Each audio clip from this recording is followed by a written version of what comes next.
ध्यायन्ति योगिनः कामदं मोक्षदं चैव ओंकाराय नमो नमः। नमः श्रीवर्धमानाय निर्धूतकलिलात्मने सालोकानां त्रिलोकानां यद्विद्यादर्पणायते।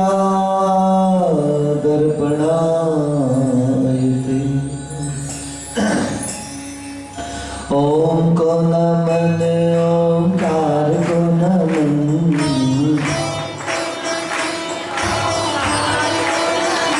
हरिहंतों को नमन सिद्ध प्रभु को नमन आचार्यों को नमन उपाध्यायों को नमन सर्व साधु को नमन जिन धर्म को नमन। ओम मंगलम ओंकार मंगलम हरिहंत मंगलम सिद्ध आचार्य मंगलम उपाध्याय मंगलम सर्व साधु मंगलम जिन धर्म मंगलम। ओम उत्तमा ओंकार उत्तमा ओम उत्तमा हरिहंत उत्तमा सिद्ध प्रभु उत्तमा आचार्य उत्तमा उपाध्याय उत्तमा सर्व साधु उत्तमा जिन धर्म उत्तमा। ओम शरणम ओंकार शरणम ओम शरणम हरिहंत शरणम सिद्ध प्रभु शरणम आचार्य शरणम उपाध्याय शरणम सर्व साधु शरणम जिन धर्म शरणम। ओम को नमन ओंकार को नमन ओम मंगलम ओंकार मंगलम ओम उत्तमा ओंकार उत्तमा ओम शरणम ओंकार शरणम। पंच परमेश्वरी भगवान की मूल नायक श्री कलराट वृषभनाथ भगवान की चैतन्य चमत्कारी चिंतामणि श्रवणोदय तीर्थ क्षेत्र पर विराजमान एवं देवपुरी के अष्टकारी पार्श्वनाथ भगवान की आचार्य भगवान समंतभद्र महाराज की चारित्र चक्रवर्ती प्रथम आचार्य गुरुवर शांति सागर जी मुनि महाराज की परम पूज्य समाधि सम्राट अभीक्ष्ण ज्ञानोपयोगी वात्सल्य मूर्ति मम दीक्षा गुरुवर्य षष्ठम पट्टाचार्य श्री अभिनंदन सागर जी मुनि महाराज की परम पूज्य राष्ट्र गौरव धर्मालंकार नगर गौरव आचार्य श्री रहेण सागर जी महाराज की वर्तमान सप्तम आचार्य श्री अनेकांत सागर जी महाराज की समाधिस्थ आचार्य श्री निजानंद सागर जी महाराज की अहिंसा परमो धर्म की द्वादशांग जिनवाणी माता की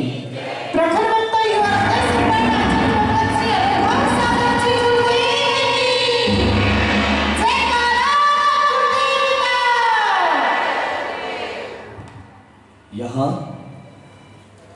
सब कुछ बिकता है भाई, जरा रहना संभल के। बेचने वाले तो हवा भी बेच देते हैं गुब्बारों में डाल के। सच बिकता है, झूठ बिकता है, बिकती है हर कहानी। तीन लोक में फैला है, फिर भी बेच देते हैं बोतल में पानी। अगर जरा सी भी परखने में चूक हो गई, अगर जरा सी भी परीक्षण में चूक हो गई, तो आप समझ लेना कि जैसे भोजन में अब तो कुकर में बनता है, नहीं तो पहले चावल बना करता था, भात बना करता था गंजी बर्तन में। तब आप फाइनल चेकअप के लिए एक बार कुछ दो चार दाने निकाल करके उसको दबा कर देख लेते थे ये पका या नहीं। सब्जियों को उठा करके चम्मच से दबा कर देख लेते थे ये पकी या नहीं पकी।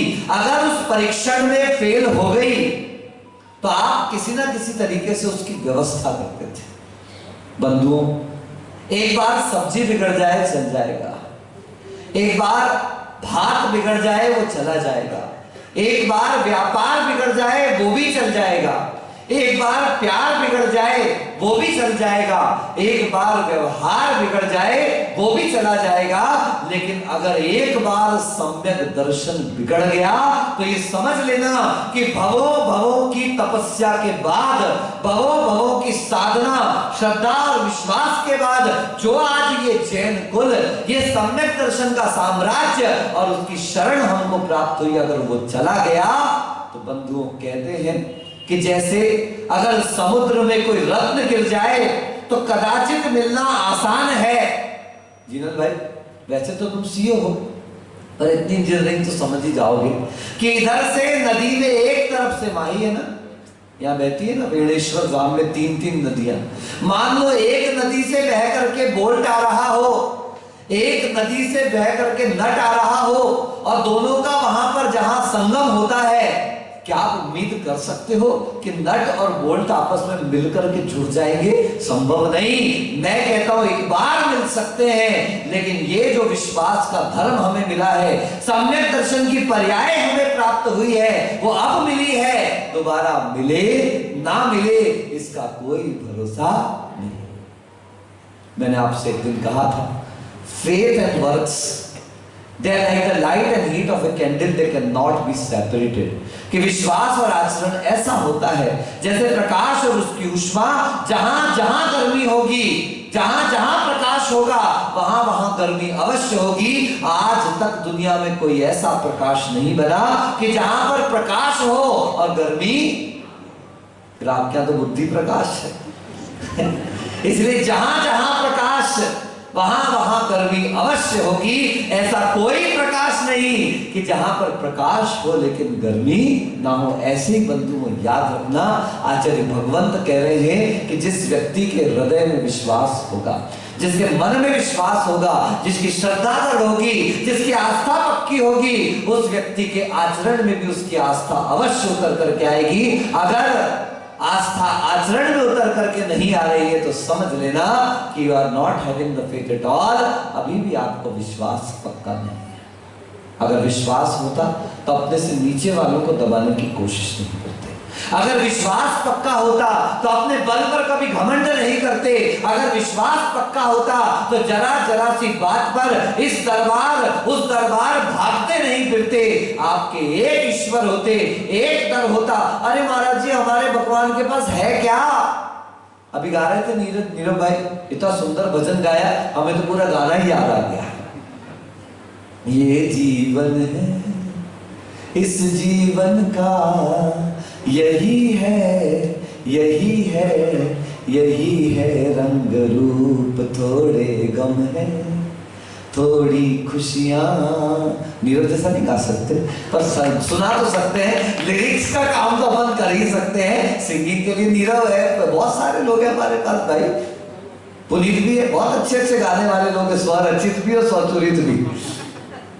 तो मेरा कहने का तात्पर्य है कि सच में जीवन का फलसफा है कि यहाँ पर कभी गम है, कभी खुशी है, कभी धूप है और कभी छांव है। जो इन सबके बीच में अपने आप को संतुलित रख लेता है वही वीतरागता के मार्ग पर बढ़ पाता है, वही वीतरागता के महत्व को समझ पाता है। कल हम लोगों ने एक सूत्र के माध्यम से जाना कि हम लोक में किस किस प्रकार के अंधेपन को स्वीकार कर रहे हैं।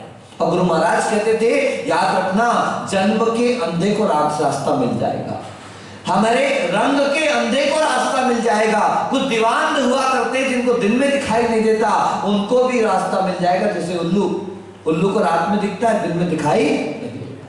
तो बंधु, जन्म के अंधे को रास्ता मिल सकता है, रंग के अंधे को रास्ता मिल सकता है, दिवस यानी दिवांत को रास्ता मिल सकता है। लेकिन जिसके दिल, दिमाग और मस्तिष्क और आत्मा पर मोह का पहरा बैठा हुआ है, ऐसे मोहांध को कभी भी रास्ता नहीं मिलता। और जो कक्षा अटेंड कर रहे हैं उन्हें पता है वो मोह दो प्रकार का होता है। एक दर्शन मोह होता है, एक चारित्र मोह होता है। कभी चारित्र मोह को तो एक तरफ करो, वो दर्शन मोहनीय कर्म जो हमारे सम्यक दर्शन को बाध कर रहा है, जो हमारे सम्यक दर्शन को विपरीत दिशा में ले जा रहा है, हमें सच्चे देव शास्त्र गुरु की पहचान नहीं करने दे रहा। और उसका एक बड़ा कारण है अहंकार। जब तक अंदर का अहंकार नहीं गलता, नाम था इंद्रभूति, इंद्रभूति नाम था। और सुनते बड़े विद्वान 66 दिन तक भगवान महावीर की देशना प्रारंभ नहीं हुई, करंट फ्लो होना चालू हो गया, केवल ज्ञान उत्पन्न हो गया। कई जनता, कई सैकड़ों हजारों लाखों की संख्या में जनता इकट्ठी हो गई, लेकिन प्रभु की वाणी सुनने को नहीं मिल रही। जब सौधर्मेंद्र को चिंता हुई, ऐसा कैसे हो गया, हम सब आकर के बैठ गए। सौधर्मेंद्र अगले भाव में निर्वाण को प्राप्त करने वाला है, उसकी इंद्राणी अगले भाव में निर्वाण को प्राप्त करने वाली है। ऐसे कई तद्भव मोक्षगामी जीव, अगले भाव में मोक्ष जाने वाले जीव भगवान की सभा में बैठे हैं, लेकिन भगवान की दिव्य ध्वनि खिरना प्रारंभ नहीं हुई। तब सौधर्मेंद्र को चिंता हुई, हमने ज्ञान से जाना कि अरे यहाँ तो गणधर का अभाव है, और जब तक गणधर परमेष्ठी नहीं होंगे वो वाणी हमें प्राप्त होने वाली। कितना ही करंट उत्पन्न कर लो, कितना करंट फ्लो कर लो, बटन भी चालू है महाराज, लेकिन बल्ब नहीं लगा तो प्रकाश भी होने वाला। इंद्रभूति को इस तरीके से प्रभावित किया गया, इस तरीके से तैयार किया गया कि इंद्रभूति तैयार हो गया कि किसी भी प्रकार से मेरे अहंकार की पुष्टि होनी चाहिए। अगर उससे ये कहते हमारे गुरु ज्ञानी हैं तो वो नहीं मानता, लेकिन उसके अहंकार की पुष्टि की गई, वो मान गया और समूह शरण की तरफ जाने को तैयार था। मिथ्या दृष्टि, लेकिन भव्य मिथ्या दृष्टि था। समूह शरण के लिए जाने तैयार हुआ और वहां पर पहुंचा, और जैसे ही मान स्तंभ को देखा, किसको देखा? आचार्य भगवान पूज्यपाद ने चैत्य भक्ति की स्तुति लिखी, बहुत सुंदर, बहुत आनंदकारी। अताम्र नयनोत्पलम सकल कोप वन्हेर्जयात् कटाक्ष शर्मोक्षहीन मविकार तो द्रेकतः विषाद मदहानितः प्रहसितायमानं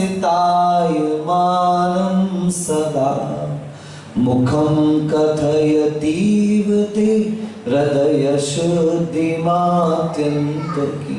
हे भगवान, ऐसा आभरण से रहित, किसका वो? आपको हिंदी अर्थ सुना? आपने गाना सुना हो, किसी फिल्म का था, ना कजरे की धार है, ना मोतियों के हार, ना कोई से किया सिंगार, फिर भी कितने सुंदर। ये हीरोइन हीरोइन के लिए निकाले हम, ये उस दिगंबर रूप के लिए कहा जा रहा है। ना वस्त्र है, ना आभूषण है, ना किसी प्रकार का कोई श्रृंगार है, फिर भी देखो कैसे देख रहे हो, बिल्कुल एक टकटकी लगाए। हमने कोई फेयर एंड लवली नहीं लगाई, हमने कोई फेयर एंड हैंडसम नहीं लगाया, हमने कोई डिओड्रेंट नहीं लगाया, हमने कोई परफ्यूम नहीं लगाया, हमने कोई साबुन नहीं लगाया, हमने कोई श्रृंगार की सामग्री नहीं लगाई। उसके बाद भी कुछ लोगों को छोड़कर बाकी सब मुझे ही देख रहे हैं। कुछ लोग तो जो आता है उसको देखते ही पता नहीं कौन सा नया आदमी आ गया भाई हमारे गांव में, क्या पता देख ले हमारी छोरी नहीं पढ़ा रही है तो कहीं उनका कोई छोरा हो, हमारा छोरा नहीं पढ़ रहा तो उनकी कोई छोरी हो। देखो समूह शरण में आके पहले मैं थोड़ा टेंशन लेता था, फिर जब गुरु महाराज के मुख से सुना कि जब समूह शरण में आकर के भी देख दाख के चले जाते हैं तो यहाँ भी आके देख दाख कर ले, तो इसमें बाधा क्या है? देख लो भैया, मैंने तो एक दिन आपसे कह दिया बोहरवाड़ी में देखो, भोईवाड़ी में देखो, इससे अच्छा भैया बी और बोर्डिंग में आकर के देख लो।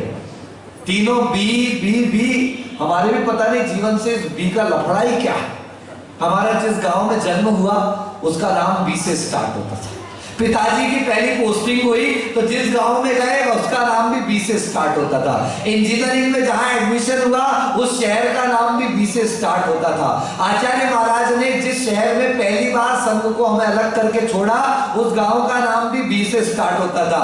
जिस गांव से निकल के आचार्य अभिनंदन सागर जी के पास आए उस गांव का नाम भी बी से स्टार्ट होता था। यहाँ पर जब मैंने पहली मुनि दीक्षा दी उस गांव का नाम भी बी फॉर भिलुड़ा, बी से स्टार्ट होता था। जहां पर क्या बोलता था मैं, एक और अच्छी चीज चुप गई भिलुड़ा के पहले, चलो छोड़ो, आगे देख लेते हैं। जहां मेरा पहला चातुर्मास संपन्न हुआ, सागवाड़ा कैसे हो सकता था, बी से स्टार्ट होना था, वो भी कहां पर था, और मुंबई नहीं, बांसवाड़ा में संपन्न हुआ था पहला चातुर्मास। तुमने नहीं कराया तो हम चले गए बांसवाड़ा। ऐसे पता नहीं बी से कितना मेरा ऐसा जुड़ाव रहा है। तो ये बोर्डिंग का भी कुछ स्पेशल होगा भाई, है? तुम लोग तोड़ दो, नहीं तो मैं तो तोड़ ही दूंगा, ध्यान रखना है। तो ये बोर्डिंग, इसलिए मैं कहता हूं बच्चे उधर जाए, इससे अच्छा कहां जाए, बोर्डिंग में जाए। बंधु, मान स्तंभ को देखते साथ उस व्यक्ति का मान मुक्त हो गया। ऐसा सुंदर रूप, ऐसा आकर्षक रूप, ऐसा मनोहर रूप कि जिसमें कोई श्रृंगार नहीं है, कोई बाहर की सामग्री नहीं है, लेकिन ओरिजिनल सोचो जब पुद्गल इतना सुंदर था तो चेतन कितना सुंदर होगा। बंधुओं, आचार्य मानतुंग ने स्तुति करते हुए लिखा, जिन जैसे जितने अणुओं से निर्मापित प्रभु तेरी देह थे, उतने वैसे अणु जग में शांत राग में निस्संदेह। कि विश्व के जितने अनुपम परमाणु थे, जितने सुंदर परमाणु थे, जितने सर्वश्रेष्ठ परमाणु थे, उन परमाणुओं से जुड़ करके हे भगवान आपके शरीर का निर्माण हुआ है। बाकी अपन सबको तो बचा खुचा मिल जाता है ना, ऐसा वेस्टेज माल मिला है, बेस्ट उनके पास है और वेस्ट अपने पास है। वेस्ट पर इतना अहंकार है, आप सोचिए। मैंने आपसे एक दिन कहा था, इस अहंकार के बारे में कभी सोचना पवन भाई, आपको नहीं कह रहा हूं, आपका नाम लेके कह रहा हूं, कि जिस चीज पर हम सब सच में अकड़ते हैं, कभी सोचना अपनी पर्सनैलिटी के लिए इस 3 लोग के नक्शे में एक बिंदी भी नहीं है, है? मिली कोई बिंदी आपके लिए शेखर है? बिल्कुल छगनलाल जी के सुपुत्र छगनलाल जी, और कोई स्पेशल भी तो लगता, सूबेदार क्या थे, कैप्टन। देखो आपकी बात नहीं, लेकिन सच में मैं भी, मेरे अभिनंदन सागर जी, कहां जाएंगे पता नहीं, गए अभिनंदन सागर जी, गए गुरुवर आचार्य शांति सागर जी, भगवान महावीर भी गए। अब नाम ले सकते हो बस। आदमी सारी जिंदगी जिन चीजों के लिए मेहनत करता है, आप देख लो, एक सबसे बड़ी मेहनत करता है नाम के लिए। किसके लिए करता है, बोलो ना। सबने मेरा नाम सबसे क्या रहना चाहिए, ऊंचा रहना चाहिए। पहली मेहनत करता है नाम के लिए, और देखो जिंदगी में आखिरी में जाकर के उसके नाम के आगे लग जाता स्वर्गीय, पहुंच गया सबसे ऊपर है। दूसरी मेहनत करता है वो किसके लिए, कपड़े के लिए। बोलो किसके लिए, बोलो ना। और आखिरी में जाकर व्हाइट कलर का वो कफन मिल जाता है। मरे पड़ रहे थे, कांजीवरम की साड़ी, सिल्क की साड़ी, इस कंपनी का, उस कंपनी का, और पता नहीं क्या क्या, आप जानो, ये सब आपके काम नाम है, आपने छोड़ो। और आखिरी में क्या मिला भाई, सुनिए, कफन। कितना, पैर और सिर ढक जाए उतना, और वो भी सुनते हैं। मैं तो आज तक कभी शमशान नहीं गया अपने जीवन में, मैंने ना कोई बारात में गया हूं और ना कभी शमशान में गया। शादी में खाना खाने जरूर गया, हॉस्टल में था, तो ना मैंने कफन देखा और ना मैंने किसी का चोला देखा। तो आप जानते होंगे कि जब अंतिम संस्कार होता है तो वो कफन भी क्या कर दिया जाता है, खींच करके निकाल दिया जाता है। और तीसरी मकान मकान मकान, मरे तो पहुंच गए शमशान। आप सोचिए कि जीवन का अंत होते, जिसके लिए आपने सारे जीवन मेहनत करी, सारे जीवन परिश्रम किया, अगर मरते हैं तो सबसे पहले यही 3 चीजें बदलती हैं। नाम की जगह स्वर्गीय, वस्त्र की जगह कफन, और मकान की जगह शमशान। और इन्हीं के लिए सारी जिंदगी मेहनत करते हैं, वो भी कारण एकमात्र है। उसे भी बहुत अहंकार हो गया। राजा ने एक योजना निकाली। पता नहीं राजाओं का दिमाग, खाली दिमाग शैतान का घर रहता, चलते रहती बातें चल रही थी। उसके भी दिमाग में आया कि मैं 3 प्रश्न रख रहा हूं और आपको इन 3 प्रश्नों के जवाब देना ही देना है। अगर नहीं दिए, हर व्यक्ति को अपना अपना समय मिलेगा। अगर दे दिया तो आधा राज्य दूंगा, और नहीं दिया तो जितनी संपत्ति है वो भी क्या कर दी जाएगी, जब्त कर दी जाएगी। सबके नंबर आए, बड़े बड़े लोग पहुंचे, कई विद्वान पहुंचे, और 3 प्रश्नों का जवाब देने में फेल, सब कैद होते जा रहे थे। एक दिन किसान का बेटा था, वो बोलता है पिताजी मुझे इन प्रश्नों के जवाब पता है। पिताजी बोलता है वैसे तो फाके पड़ रहे हैं, गरीबी और गीला आटा, और वहां चले गए तो और लफड़े। तो बेटा बोलता है पिताजी यहाँ तो मेहनत करके खा रहे हो, यहाँ तो मेहनत करके खा रहे हो। अगर अपन गलत भी जवाब देते हैं, अगर अपने जवाब सही भी नहीं है तो जेल हो जाएगी, और जेल में इतना तो फायदा है कि 2 टाइम की। जब ट्रेन में ट्रेवल करते थे हॉस्टल में तो कहते थे दोस्त ऐसा, आना फ्री, बोलो ना, जाना फ्री, मजा नहीं आया, पकड़े गए तो खाना फ्री, आना जाना फ्री, और पकड़े गए तो जेल जाएंगे, वहां पे खाना फ्री। आराम से चलो करके चलते रहते थे। उसने भी, बेटे ने कहा पिताजी बुद्धिमत्ता इसमें ही है कि अपन सही जवाब दिए तो आधा राज्य, और गलत जवाब दिया तो कम से कम 2 वक्त के खाने का इंतजाम। यहाँ तो सारा दिन रगड़ रहे हैं, सारा दिन मेहनत कर रहे हैं, वहां बहुत अच्छा है। बेटे ने कहा और पिताजी चले। हाँ ये बात सही। राजन पहले तो सारे लोग देखकर हंसने लगे, इतने बड़े बड़े विद्वान फेल हो गए, शास्त्रज्ञ फेल हो गए, संगीतकार गीतकार फेल हो गए, होशियार लोग फेल हो गए। ये किसान ये क्या जवाब देगा? जैसे ही राजा ने ऐसा कहा ही था कि तू क्या जवाब देगा, इतने फेल हो गए, तो तुरंत किसान का बेटा सामने निकल कर के आता, छोटा सा टिल्ली सा, आपका वो टप्पू जैसा निकल के बाहर आया और राजा से कहता, राजन इनकी क्या हंसी उड़ाते हो, इन छोटे सड़े से प्रश्नों के सामने कहा मेरे पिताजी आपके सड़े से प्रश्न। राजा कहता, सड़े से प्रश्न? हाँ राजन, मेरे लिए तो सबसे सड़े प्रश्न यही है, क्योंकि ये देख लेना मैं ऐसे जवाब देता हूं इनके। राजन का तो पहले सिंहासन पर हाथ टाइट हो गया यार। कॉन्फिडेंस तो देखो लड़के का। संसार में सबसे बड़ी चीज क्या है बोलो? हाँ देखो, एक बार 4 दोस्तों को एक ही लड़की से प्यार हो गया।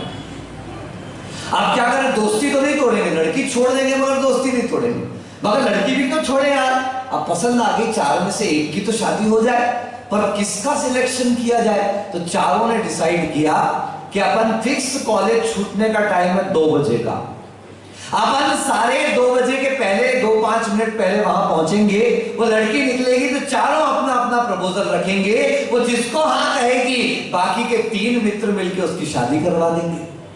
अब देखो 3 दोस्त तो 1:45 बजे से लगे हुए हैं वहां पर खड़े, इंतजार करते, बिल्कुल गुलाब लेकर के तैयारी बिल्कुल तरीके से। चौथा दोस्त नहीं आया। अरे तो टाइम का बहुत पंक्चुअल है, ये तो टाइम का बहुत पक्का ही, अभी तक कैसे नहीं आया? सब इंतजार कर रहे। उतने में इनका टाइम हुआ लड़की के निकलने का, उसके 5 मिनट पहले तो बैंड बाजों की आवाज आने लगी, बारात आने लगी। सामने जैसे ही बारात आई तो वो लोग दूल्हे को कहते, भैया तेरी तो पक्की हो गई, हमारी हो जाने, निकल आगे। तो दूल्हा कहता, मैं आगे नहीं निकल सकता। बोले तू क्यों है? भैया निकल यार, हमारा नंबर लगने वाला है करके, हमारी परीक्षा की घड़ी है, तू निकल। बोले मैं नहीं निकल सकता। बोले क्यों नहीं निकल सकता?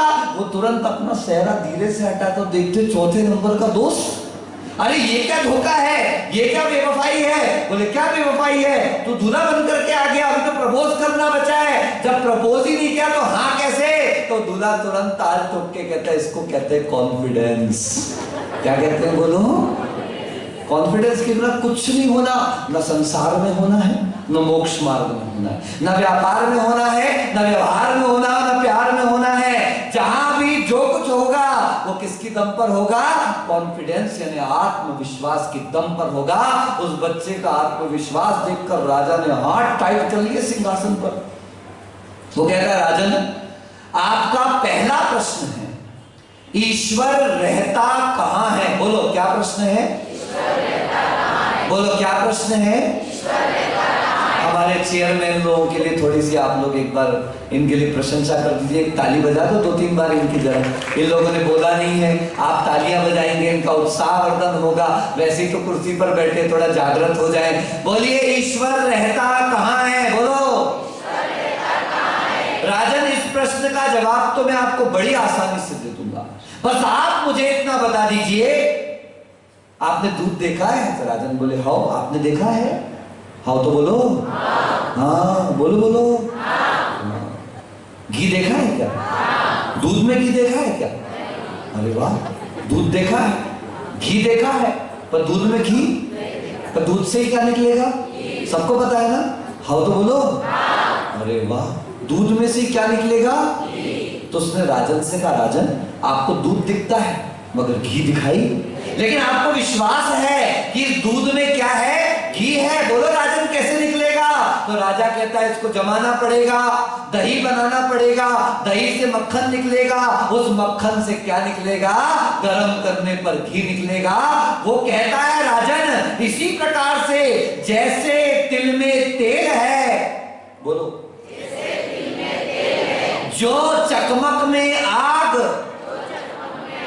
तेरा प्रभु तुझ में बसे, जाग सके तो जाग। जैसे तिल में तेल है, जैसे लकड़ी में अग्नि है, जैसे दूध में घी है, इसी प्रकार से इस शव के अंदर शिव विद्यमान है। प्रभु हमको विश्वास करने की आवश्यकता है। जिन्होंने प्राप्त कर लिया, उद्घाटित कर लिया, जिन्होंने अपने अंदर की चेतना को जागृत कर लिया, उन पर विश्वास करके हमें विश्वास करना है कि मेरे शव के अंदर भी शिव विद्यमान है। राजा अत्यंत प्रसन्न था। उसे तो ऐसे जवाब की उम्मीद ही नहीं थी। उसने अपने सिंहासन पे जो टाइट पकड़ थी उसको और टाइट कर मारा, क्योंकि उसे सिंहासन हिलता दिखाई दे रहा था। ये छोटा सा बच्चा, याद रखना मैं कई बार कहता हूं बंधु घमंड मत करो। विशाल समुद्र हो और इतनी सी तेल की बूंद हो, घोंटते रहो जिंदगी भर बैठ करके, तो भी जैसे घोंटना बंद करोगे तेल कहां जाएगा, ऊपर आ जाएगा। ये पानी और घी का गुण है साहब। घी ऊपर रहता है लेकिन कभी पानी को दबाता नहीं, और पानी नीचे रहता है लेकिन कभी घी से दबता नहीं। कितना अच्छा गुण है। वो ऊपर रहकर दबाता नहीं और ये नीचे रहकर कभी दबता नहीं। ये गुरु बने गुरु शिष्य का संबंध भी ऐसा रहता है। गुरु ऊपर रहता है मगर दबाता नहीं, और शिष्य नीचे रहकर के भी कभी ये नहीं मानता कि गुरु मुझे दबा रहे हैं, वो कभी दबता नहीं है। दोनों साथ रहकर जैसे रेल की पटरियां पैरेलल चलती रहती हैं, तभी अपने निशाने पर पहुंचती हैं, अपनी मंजिल पर पहुंचती हैं। इसी प्रकार से इनका भी संबंध चलता रहता है। राजा बड़ा खुश था, उत्सुक भी था। बेटा दूसरे प्रश्न का जवाब बता। राजन आपका दूसरा प्रश्न था ईश्वर मिलता कैसे है? आपको थोड़ा सा दही लाना पड़ेगा, दही मंगवा दिया गया। आपको मथानी लानी पड़ेगी, मथानी ला दी गई। बोले राजन आपको मथना भी पड़ेगा, पर मैं क्यों मथूं? आपको जवाब सुनना है ना। उसने राजा से तो मथवा दिया दही, दही मथ गया मथ गया मथ गया, छाछ अलग मक्खन अलग। राजा थोड़ी सी सिगड़ी भी मंगवा दो, सिगड़ी आ गई भैया, बर्तन पे डाल दिया गया, उधर से घी निकल करके आ गया। राजन जैसे तपने से दूध से दही, दही से क्या निकल गया, मक्खन निकल गया, मक्खन से घी निकल गया। इसी प्रकार शब्दों को मथा तो गीत हो गया। बोलो क्या कहा? सुरों को मथा तो संगीत हो गया। ये मंथन की प्रक्रिया में जादू है भरा।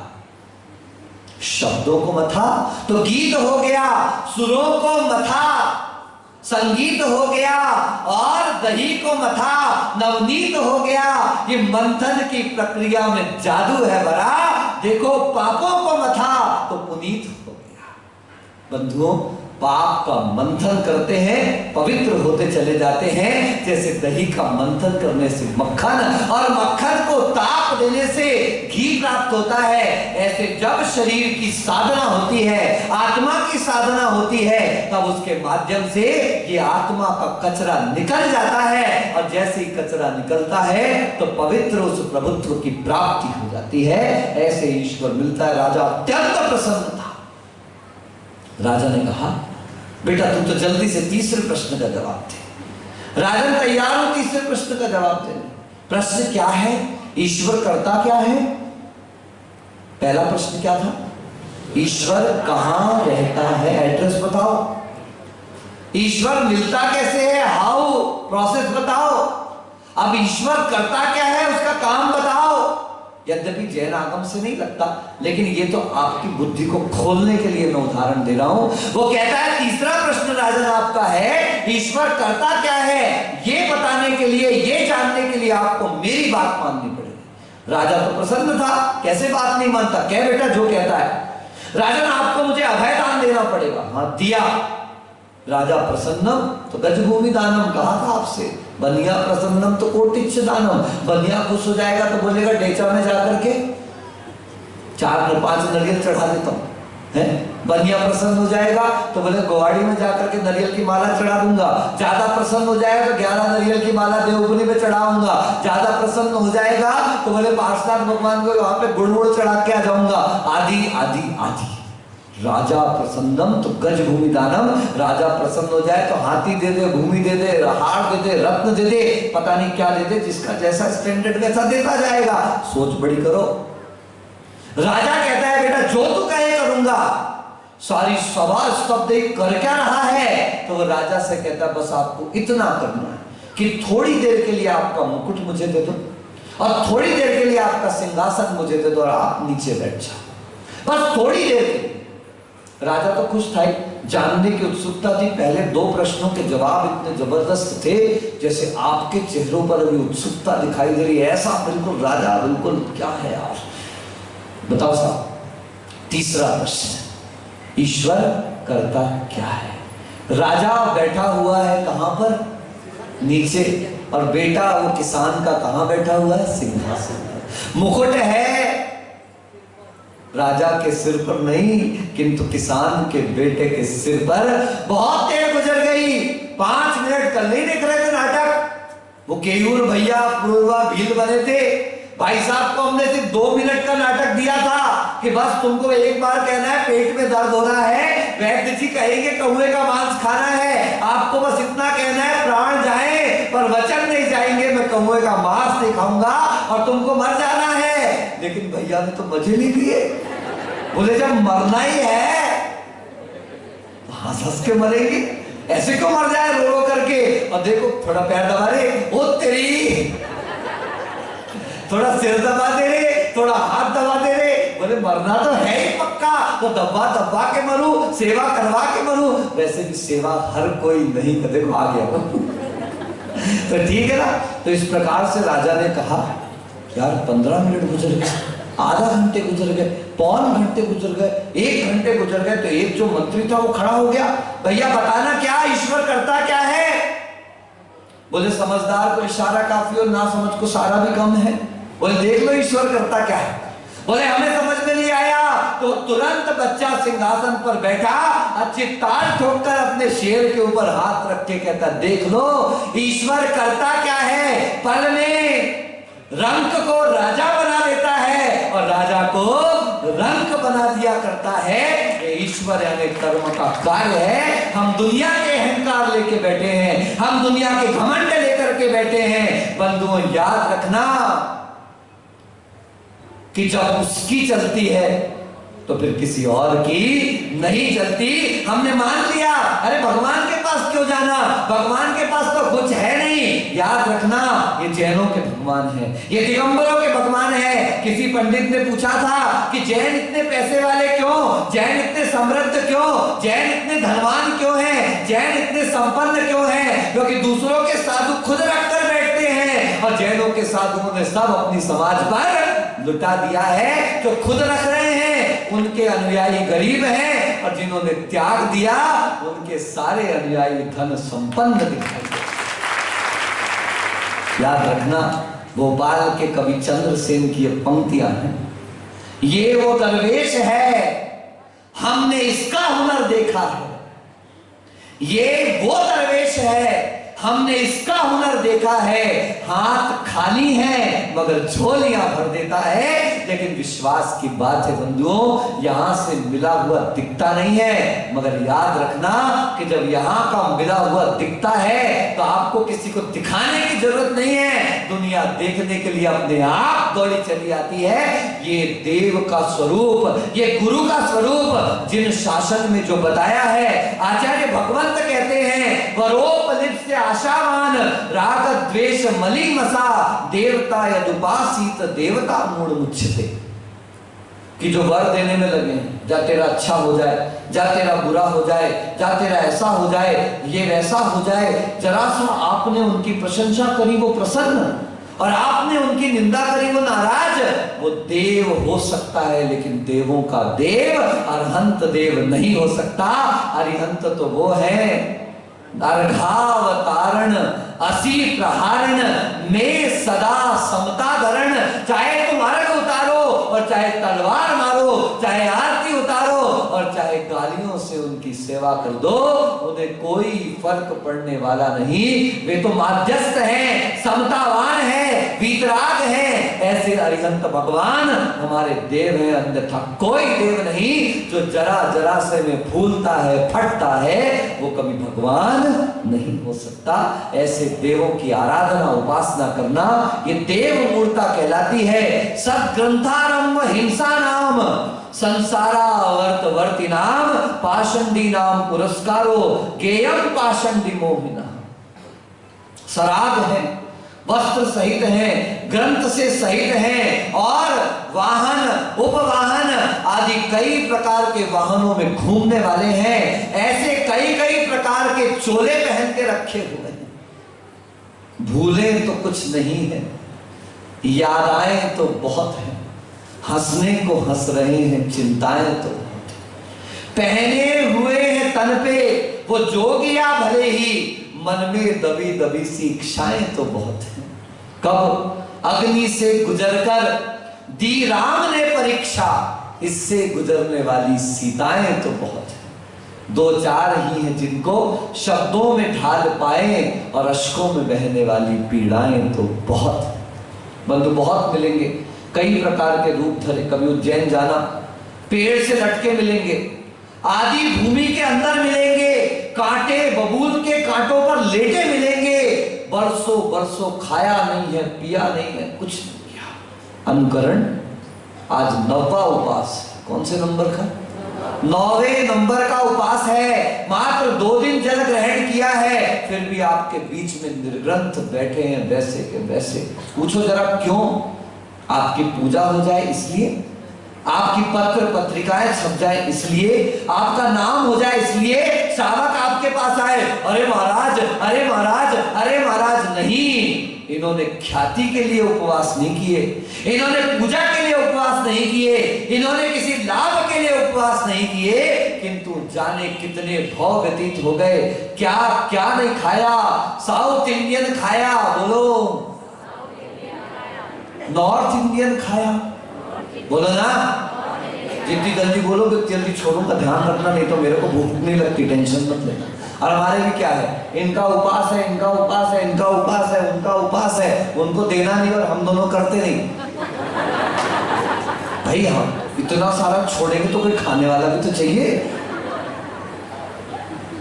चाहे अमेरिकन खाओ, चाहे मैक्सिकन खाओ, चाहे स्पेनिश खाओ, चाहे ब्रिटिश खाओ, चाहे नॉर्थ इंडियन खाओ, चाहे साउथ इंडियन खाओ, चाहे कचौड़ी खाओ, समोसा खाओ, रसगुल्ला खाओ, गुलाब जामुन खाओ, पिज्जा खाओ, चाउमीन खाओ, दाबेली खाओ, पाव भाजी खाओ, पसंद पसंद की सब चीज बता दी हमने, आपका ध्यान रखियो है।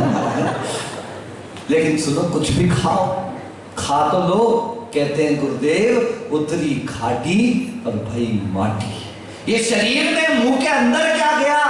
अभी जिसको तुम मार्केट में खड़े हो के आहा कचौड़ी, और जैसे ही मुंह के अंदर गई और चिराग अगर तुमने ऐसे निकाल दिया तो तुम्हारे घर वाले बोले कि छी, अरे अभी तो आहा कर रहे थे, अब आहा क्या हो गया? इतना सुंदर, इतना टेस्टी, इतना स्वादिष्ट भोजन को मल बनते देर नहीं लगी। ये तुम्हारे घटिया शरीर की करामात है बंधुओं। इस शरीर से जो स्पर्श होता है वो तुरंत घटिया रूप में परिवर्तित हो जाता है। आचार्य भगवंत कहते हैं निर्ग्रंथ है। कैसा है बंधुओं? अहिंसा धर्म का पालन। अब मजाक वजाक की बात नहीं है, एक एक क्षण सावधान रहना।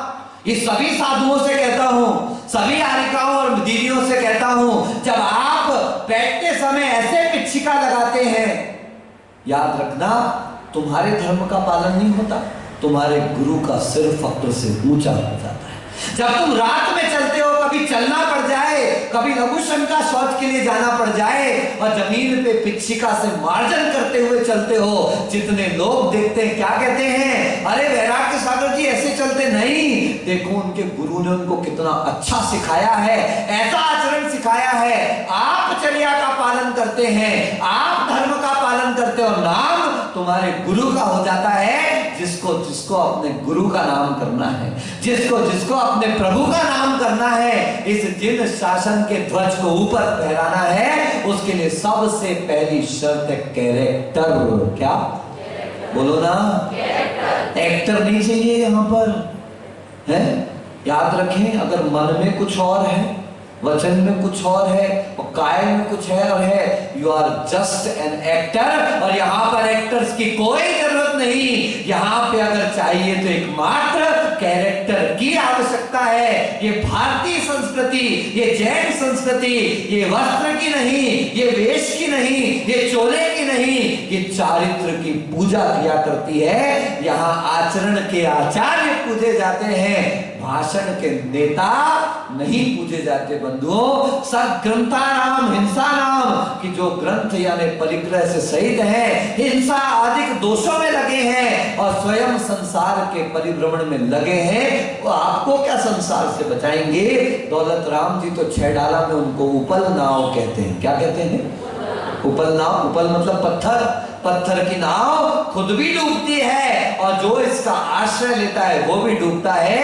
पाषंडी नाम पुरस्कारो, ऐसे पाखंड जो वेश को धारण करने वाले हैं, पुरस्कारो अर्थ का होता है उनका सम्मान करना, उनका आदर करना। अरे आप बहुत महान हैं, आप बहुत श्रेष्ठ हैं, सम्मान सबका रखिए, आदर सबका रखिए, स्नेह सबसे रखिए, लेकिन श्रद्धा सिर्फ निर्ग्रंथ दिगंबर वीतराग अरहंत उनके मार्ग पर चलने वाली इस निर्ग्रंथ मुद्रा पर रखिए।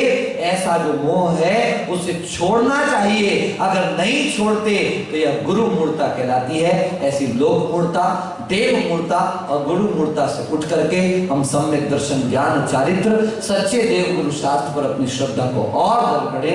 अनंत अनंत भवों के पुण्य से प्राप्त हुआ है।